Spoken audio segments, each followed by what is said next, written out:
We're back. Thank you for coming back. Thank you for enjoying the content. Thank you for your ideas.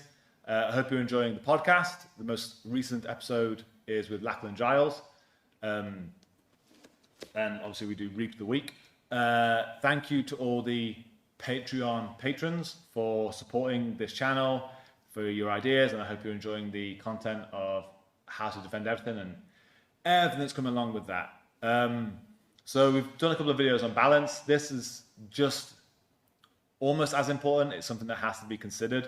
So we've talked about it before, where you have to attack, you hand fight, you attack the pocket, and then you have major and minor control, which is something similar to what Greg Souders has said and Mr. Danaher, where you have to attack, I think Greg's words were, you attack the periphery, the arms and legs, to then gain access to center mass, to gain access to the torso, or the spine, as it were, which then you go, once that's been isolated, you then return to attacking the periphery, head, neck, arms, legs. Something that we've kind of talked about in the past, where we hand fight, so it's understanding the pocket. You have to, whoever wins the hand fight exchange gets to then attack center mass. You then have to isolate center mass, and that's your major controls. So inhabiting the armpit, controlling the head and the hips, controlling both ends of the spine, twisting it up, putting the spine in different directions, using the 3 rotation points, which we'll talk about a bit further on in this video. And then once they've been isolated, you then go to a minor control, which is usually attacking an upper joint. We'll talk about that as well, and why there's problems with it. And why it can be messed with. So the first part then, whenever we look at hand fighting, it's about attacking. There's a few things that we kind of look at. Is either whoever controls the center line, so that could be, say if Naki is attacking me in half guard. Sorry. So if I'm playing half guard here, and whoever controls the center line here, it's the same with a lot of wrestling, is he has to break through that center line and get the inside control to be able to start passing me. So if I control his biceps and have my hands and knees on the inside, I control the center line. The second he pummels his arms and legs on the inside of that, like he controls it, I feel a lot more under stress now. I have to pummel back in. And it's the same with Muay Thai. You look at the plum. Like if I had hold of Naki's head, for example, I've got a decent control. But if he gets on the inside, he has decent control. Same can be said about close guard. Whoever controls the center line here, if he controls my biceps and my inner arms, yeah, it's going to be hard. But if I pummel on the inside, I have hold of him.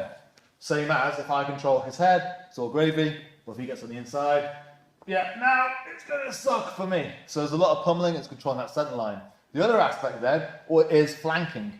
So that's where you look at arm drags, Russian ties, where I want to get around the back of his arm, where he's now kind of useless for attacking me. So such as here, if I arm drag him, and I can sit around the back of his arm, that's kind of useless to me, now, useless to him now. He has to try and get me back in center.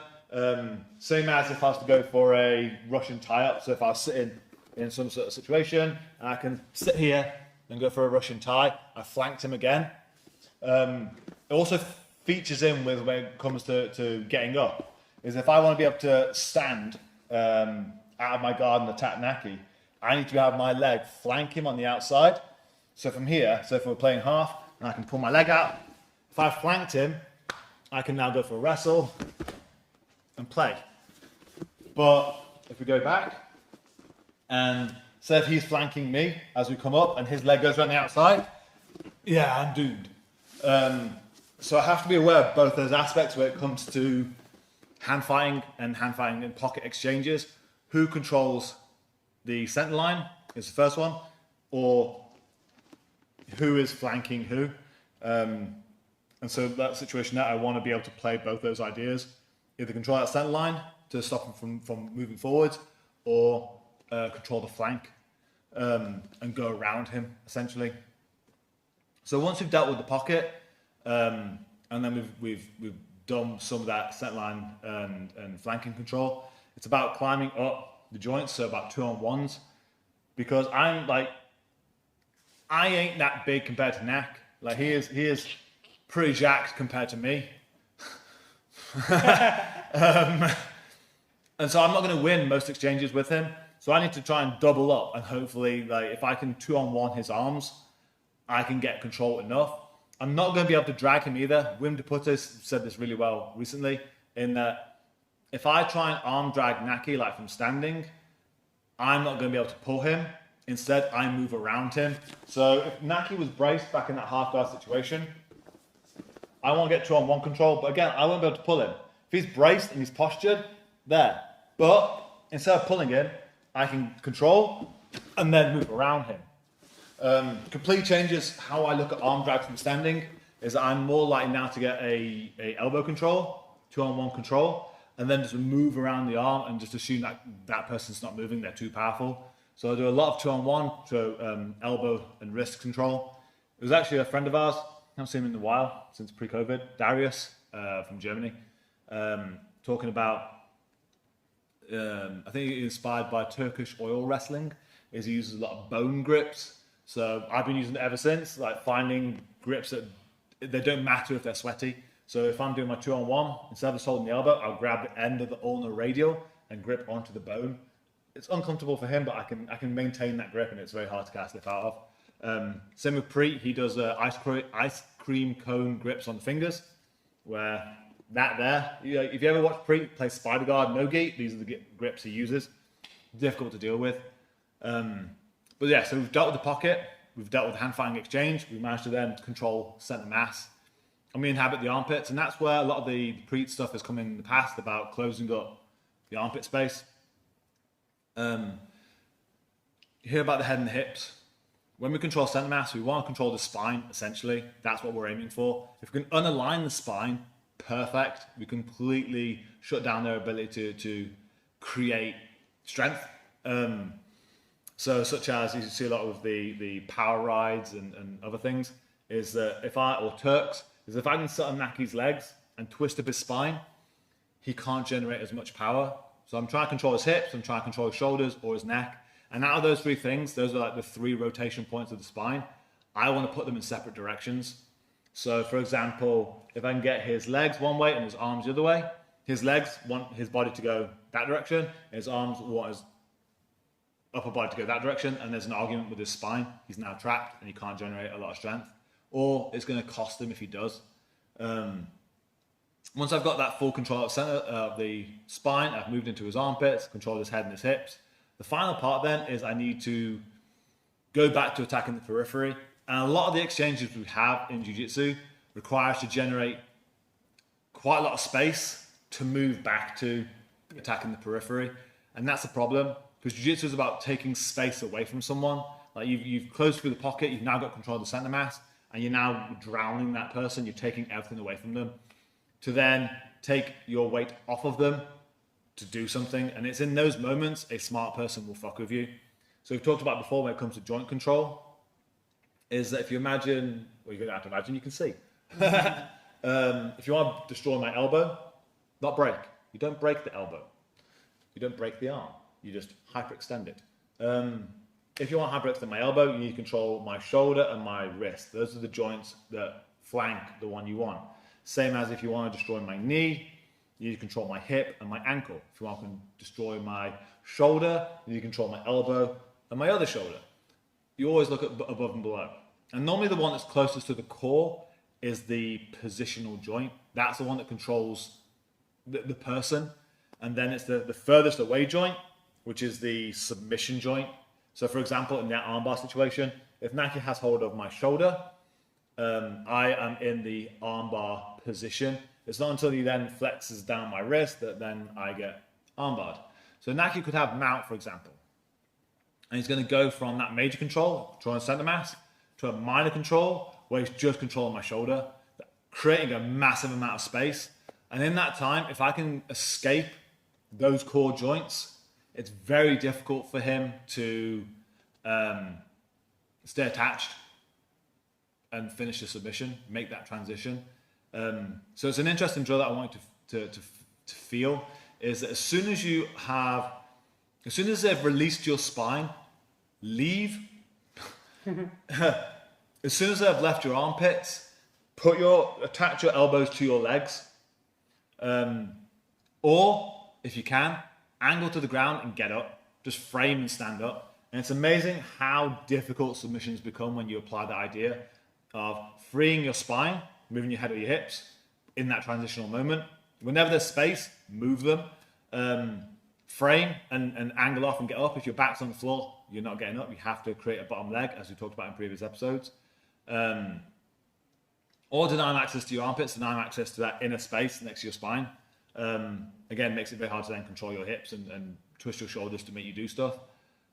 So for example, if Naki is in, let's say, side control. So yeah, we'll go this way. So Naki's going to go for an armbar.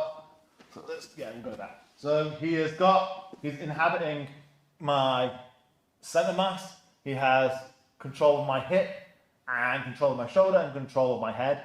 Like, I'm pretty stuck at this point. Like, if I try and roll over, he's got weight on my shoulders. It's difficult. But as he then goes up and pulls me to go for an armbar, right, let's play. Let's go a bit wild. Go. He released my hips at that moment in time. Difficult, and I can use that as a frame to get up. He gave me the space. Or say I was a bit late. Let's go this way a bit. So if you go for the armbar, full speed. As soon as he goes round, he's straight. Keep going. Create a lot of space for me to then start moving my spine and getting out. Can you go full speed and try and break my arm on camera? Like, if this goes horribly wrong, you break my arm. Demonetization? So go for it. Go.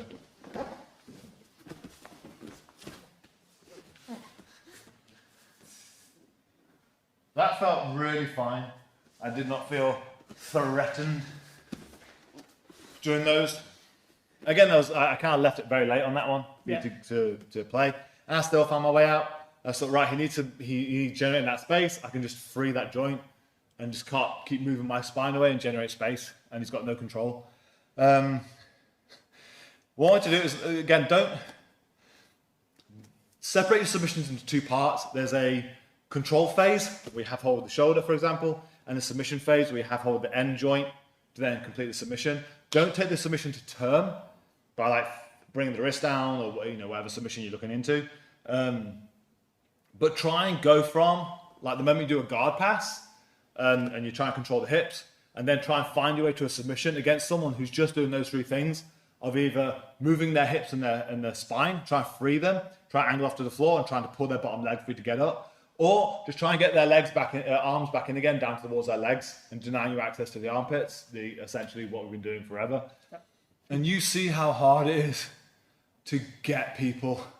You suddenly realise that it's really difficult to actually catch submissions when people are doing those correct things. Again, do not let them, when they create that kind of space between major control to minor control, controlling the center mass, controlling the periphery, same thing. Generate that space and clear them off those control joints and see what happens. Try and get up, free your hips, re-guard. You'd be amazed how much space they give you. I think it was actually a Victor Estima seminar I went to about 12 years ago, where he even said something about, if you're going from side control to mount, for example, from one major control to another, you can't move without taking your weight off your leg. And, it's not possible. That's how you walk. And in that moment, that's when people will move, because you're in transition, you've generated space. You can't avoid it. And so it's your job to try and hide those transitional moments. That was a really fun drill we did tonight. Yeah.